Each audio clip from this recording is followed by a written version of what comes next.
말씀의 향기.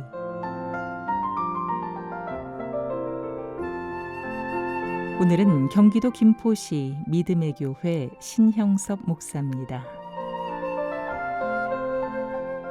서울대학교 병원에서 외상후 스트레스 장애의 뜻을 다음과 같이 간략하게 정의했습니다.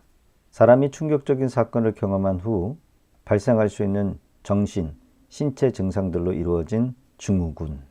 마음에 큰 충격을 받고 나면 한 개인의 삶에 부작용이 여러 가지로 문제로 나타납니다.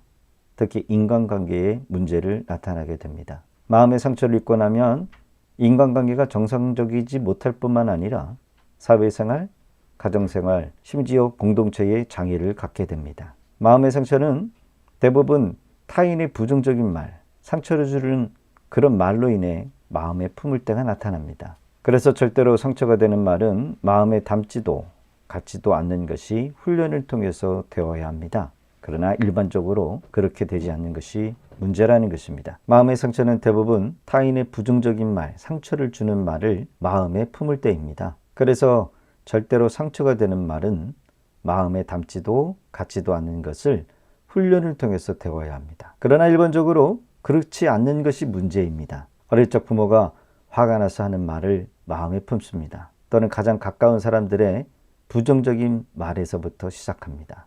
상처의 말은 유익이 되지 않기 때문에 반드시 찾아서 우리 스스로 고쳐야 합니다. 상처를 치유해야 하는 이유는 상처를 가지고 하나님의 일을 할 수 없기 때문입니다. 성경은 말합니다.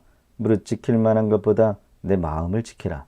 마음을 지키는 것은 다른 말로 하면 책임이 내게 있다는 것입니다. 내가 지켜야 합니다. 오늘부터 반드시 지난 과거에 잊지 못할 상처의 말을 찾아서 모두 다 송두리째 찾아 여러분 청소하시기 바랍니다. 마음에 무거운 짐, 쓸데없는 상처의 말에 묶여 힘겹게 살아가지 말아야 합니다. 요한복음 8장 59절에 보면 그들이 돌을 들어 치료하거늘 예수께서 숨어 성전에서 나가시니라. 예수님은 큰 사역을 위하여 쓸데없는 논쟁이나 쓸데없는 사람들을 설득하려고 힘을 빼지 않으셨습니다. 우리의 삶에 있어 말이 안 통하는 사람, 말해도 말귀를 알아듣지 못하는 그런 사람들을 종종 만나게 됩니다. 그러면서 화가 나서 말로 상처를 주기도 하고 때론 상처를 받기도 합니다. 예수님은 무리와 논쟁하셨다고 하지 않고 언쟁도 하지 않으시고 가만히 있어서 비웃음을 당하시지도 않으셨습니다. 말이 안 통하고 그로 인해 상처를 계속해서 주는 사람들이 주변에 있다면 우리가 계속해서 변명하거나 논쟁해서 설득하려고 하는 이유가 없습니다. 그냥 자리를 피하는 것입니다. 우리가 해야 할 본연의 사명을 위하여 걸어가는 것입니다. 그래야 마음을 지킬 수가 있습니다. 마음을 다스리는 자가 되어야 합니다. 마음을 지키는 것은 나쁜 말, 부정적인 말, 불신앙적인 말을 들을 때 마음에 담아야 할 것과 담지 말아야 될 것을 분별할 줄 알아도 90%의 인간관계, 신앙의 승리가 좌우됩니다. 마음을 지키는 방법은 말씀을 마음에 두는 것입니다. 가득 채우는 것입니다. 말씀이 기준이 되어서 아닌 것은 과감하게 버려야 합니다. 말씀을 통해서 마음의 죄를 찾고 악에서 떠나도록 해야 합니다.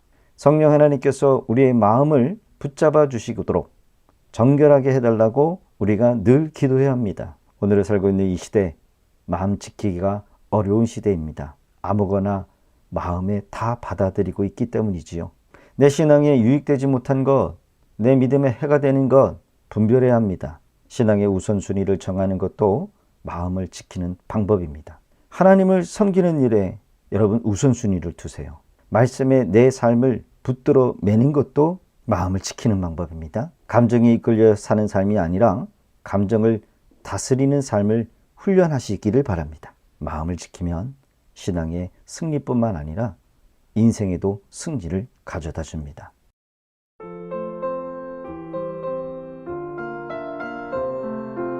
말씀의 향기.